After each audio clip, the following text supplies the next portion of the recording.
मैं देव नारायण बोल रहा हूं। मुझे राजस्थान में लोक देवता के रूप में पूजा जाता है। मैंने अपना संपूर्ण जीवन गौ रक्षा के लिए न्यौछावर कर दिया। मैं वही हूं जिसे विष्णु का अवतार कहा जाता है। मैं ही हूं जिसने नीम के पत्तों से दवाई बनाकर लोगों का इलाज किया, जिस वजह से मुझे औषधियों का देवता भी कहा जाता है। और इसी कारण से मेरे मंदिर में आज भी नीम के पत्ते चढ़ाए जाते हैं। मैंने अपना सारा जीवन लोगों के कल्याण में व्यतीत किया था। मुझे गुर्जर जाति के लोग अपने आराध्य देव के रूप में पूजते हैं। मेरा जन्म एक गुर्जर परिवार में मालसेरी डोंगरी भीलवाड़ा राजस्थान में 911 ईस्वी माघ महीने की शुक्ल सप्तमी को हुआ था। मेरे पिताजी का नाम श्री महाराज सवाई भोज तथा उनकी माताजी का नाम माता साड़ू था। मेरे पिता बगड़ावत गुर्जर थे। अपने 24 बगड़ावत की कथा के बारे में तो सुना ही होगा। वह मेरे पिता और उनके भाइयों के बारे में ही है। मेरे पिता के 23 भाई थे। आज मैं आपको उनकी प्रचलित कथा के बारे में भी बताता हूं। मेरे दादा भाग सिंह के 12 पत्नियां थी और उन 12 पत्नियों से उनको 24 संतानें प्राप्त होती हैं और बगड़ावत कहलाए। बगड़ावत गुर्जर जाति से संबंध रखते हैं। इनका मुख्य व्यवसाय पशुपालन था और बड़े पैमाने पर इनका पशुपालन का कारोबार था। वह इस कार्य में प्रवीण थे और उन्होंने अपनी गायों की नस्ल सुधारी थी। गाथा के अनुसार काबरा नामक सांड उत्तम जाति का सांड था। उनके पास 4 बढ़िया नस्ल की गायें थी, जिनमें सुरह, कामधेनु, पार्वती और नांगल गायें थी। इनकी हिफाजत और सेवा में ये लोग दिन रात लगे रहते थे। एक बार बगड़ावत गाय चराकर लौट रहे होते हैं। तब उन गायों में से एक गाय ऐसी है जो रोज उनकी गायों के साथ शामिल हो जाती थी और शाम को लौटते समय वह गाय अलग चली जाती। सवाई भोज ये देखते हैं कि गाय रोज अपनी गायों के साथ आती है और चली जाती है। यह देख मेरे पिता सवाई भोज अपने भाई नियाजी से कहते हैं, इस गाय के पीछे जाओ और पता करो कि यह गाय किसकी है और कहां से आती है। इसके मालिक से अपनी ग्वाली का मेहनताना लेकर आना। नियाजी उस गाय के पीछे पीछे जाते हैं। वह गाय एक गुफा में जाती है। वहां नियाजी भी पहुंच जाते हैं और देखते हैं कि गुफा में एक साधु बाबा रूपनाथ जी धूनी के पास बैठे साधना कर रहे हैं। नियाजी साधु से पूछते हैं, महाराज यह गाय आपकी है? साधु कहते हैं, हाँ गाय तो मेरी ही है। नियाजी कहती हैं, आपको इसकी ग्वाली देनी होगी। यह रोज हमारी गायों के साथ चरने आती है, हम इसकी देखरेख करते हैं। साधु कहता है, अपनी झोली मांड। नियाजी अपने कंबल की झोली फैलाते हैं। बाबा रूपनाथ जी धूनी में से धोबे भर धूनी की राख नियाजी की झोली में डाल देते हैं। नियाजी राख लेकर वहां से अपने घर की ओर चल देते हैं। रास्ते में साधु के द्वारा दी गई धूनी की राख को गिरा देते हैं और घर आकर राख लगे कंबल को खूंटी पर टांग देते हैं। जब रात होती है तो अंधेरे में खूंटी पर टंगे कंबल से प्रकाश फूटता है। तब मेरे पिता देखते हैं कि उस कंबल में कहीं कहीं सोने व हीरे जवाहरात लगे हैं। तो वह नियाजी से सारी बात पूछते हैं। नियाजी सारी बात बताते हैं। बगड़ावतों को लगता है कि जरूर वह साधु कोई करामाती पहुंचा हुआ है। यह जानकर वो राख मायावी थी। मेरे पिताजी अगले दिन उस साधु की गुफा में जाते हैं और रूपनाथ जी को प्रणाम करके बैठ जाते हैं और बाबा रूपनाथ जी की सेवा करते हैं। यह क्रम कई दिनों तक चलता रहता है। एक दिन बाबा रूपनाथ जी निवृत्त होने के लिए गुफा से बाहर कहीं जाते हैं। पीछे से सवाई भोज गुफा के सभी हिस्सों में घूम घूम कर देखते हैं। उन्हें एक जगह इंसान के कटे सर दिखाई देते हैं। वह सवाई भोज को देखकर हंसते हैं।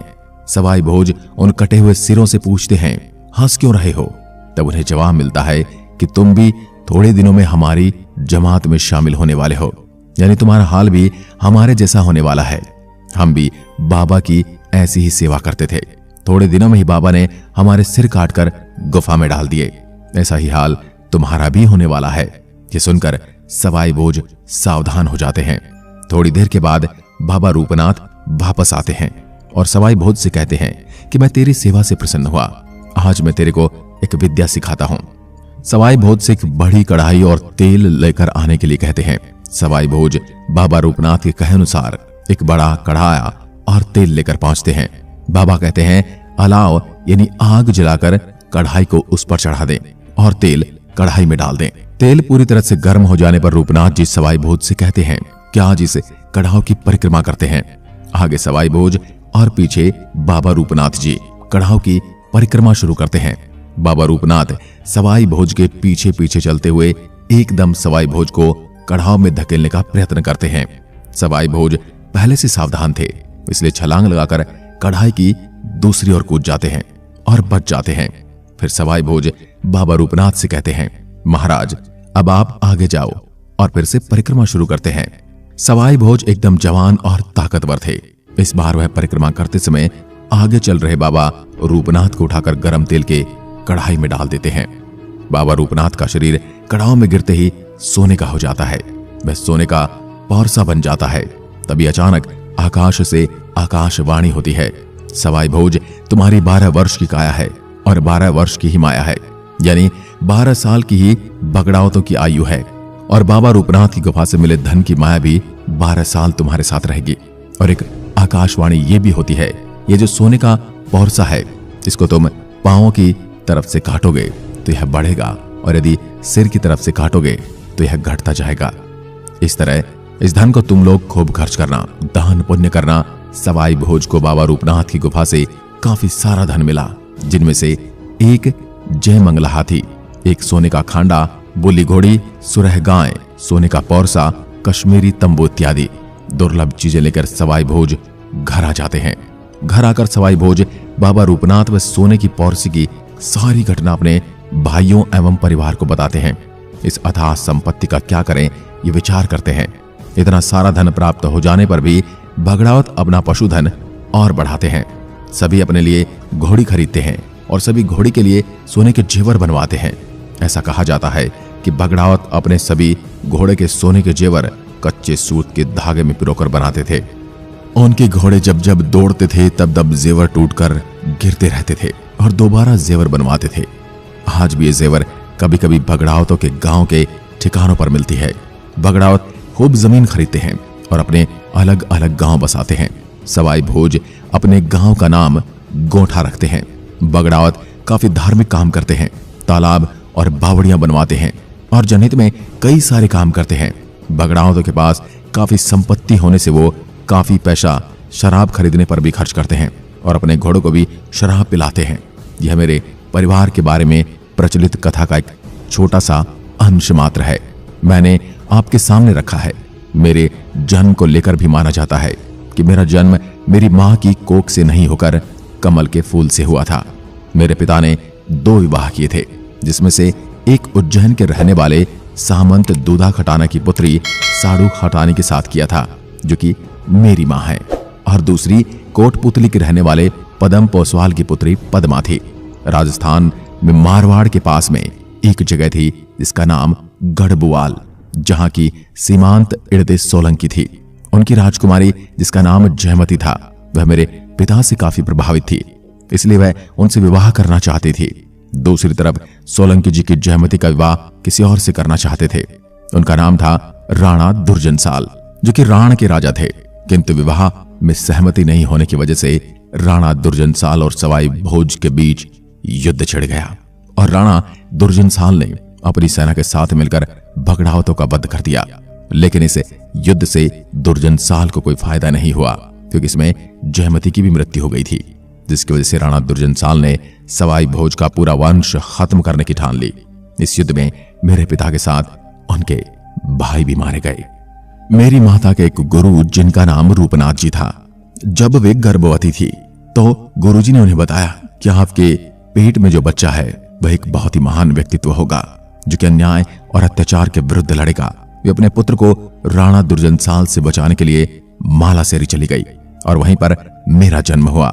मेरा बचपन का नाम उदय सिंह था, किंतु मेरे बारे में राणा दुर्जनसाल को खबर लग गई और वह मुझे मारने का निर्णय कर सेना को हमारे पीछे जाने को बोल देता है। किंतु जब मेरी माता को इसकी भनक लगी तो उन्होंने मालसेरी से भागने का निर्णय किया और वे आपके मायके चली गई। उनका मायका देवास में था। वहीं पर मेरा बचपन गुजरा, मैं वहीं पर पला बढ़ा। जैसे जैसे मैं बड़ा होता गया, मैंने अनेक चीजों में शिक्षा प्राप्त करनी आरंभ कर दी, जिसमें घुड़सवारी, हथियार चलाना आदि शामिल था। इसके बाद मैंने भगवान की साधना में लीन होने का निर्णय किया और मैंने शिप्रा नदी के किनारे जाकर एक स्थान पर साधना आरंभ कर दी। वह स्थान वहीं पर एक सिद्ध वट नाम का है। वहां पर मैंने अपने गुरुओं से तंत्र की शिक्षा भी प्राप्त की और जब तक मैं अपनी युवा अवस्था में नहीं पहुंचा तब तक मैं एक बहुत ही शक्तिशाली योद्धा बन चुका था। इसके बाद मैं गोठा जाने के लिए एकदम तैयार हो गया था। मैं भगवान विष्णु की साधना कर एक शक्तिशाली व्यक्ति बन गया था। एक बार की बात है, धार के रहने वाले राजा जयसिंह की एक पुत्री थी जिसका नाम था पीपल दे। वो काफी बीमार थी। मैंने उन्हें अपनी शक्तियों से एकदम ठीक कर दिया और उसके बाद वह बहुत प्रसन्न हुई और उन्हीं के साथ मेरा विवाह भी हुआ। मैंने और भी कुछ आश्चर्यजनक कार्य किए थे, जिनमें सूखी नदी में पानी पैदा करना, सारंग सेठ को पुनर्जीवित करना, छोंचू भाट को जीवित करना जैसे किस्से सामने आते हैं।